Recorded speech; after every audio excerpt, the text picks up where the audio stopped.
Hi everybody, right, today we're going to be looking at a repair on this Viper CEX410. This is actually a self-contained carpet extraction machine.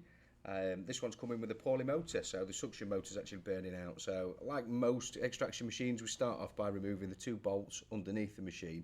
It's a clamshell design like most extraction machines, and then you can see we've got access then to all the internal components. So first job to do here is just remove some of the hoses and the covers to give us a little bit more access, so we can get into everything around the suction motor a bit easier. And once we've done that, that exposes 6 screws that sit around the motor cover. You remove these screws. Once the motor cover's loose, you can remove the motor cover, and that actually exposes the physical vacuum motor. We're then just going to remove the last remaining plastic cover and remove this last remaining vacuum hose out of the way so we can get access a little bit easier. So from there we start following the wires back from the vacuum motor. You've got 3 wires in. Follow those back, remove any cable ties that are holding that to the existing wiring loom, and then once you remove the motor from the machine, you can see that the earth wire is actually screwed into the top.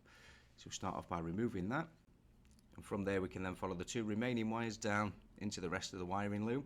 Now these are connected further down the wiring loom. They will have a little bit of heat shrink over the top, so we just remove that carefully and then remove both the connectors so that these wires are now free as well. And from that point then we can just physically remove the vacuum motor from the machine. We then need to take the new vacuum motor and do everything that we've just done in reverse. So we start off by connecting the wiring back up.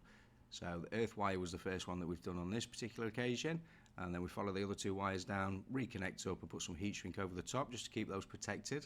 Then tidy the rest of the wiring loom up, just zip tie everything back together that was zip tied together originally, tidy the loom up so everything's nice and neat and out of the way. Send the rubber gaskets back over the motor before we put the motor cover on. The rubber gaskets are crucial, so if you're attempting this repair yourself, please make sure they're in place before tightening down the screws on top of the motor cover. We then just replace the vacuum hoses that we put out the way for access.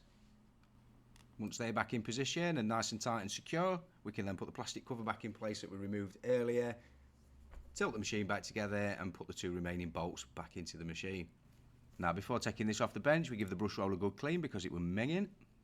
Give everything a good wipe over, make sure everything looks okay, and then we can take it down off the bench and give it a final test. And as you can see here, the vacuum motor is running fantastic and recovering the water as expected.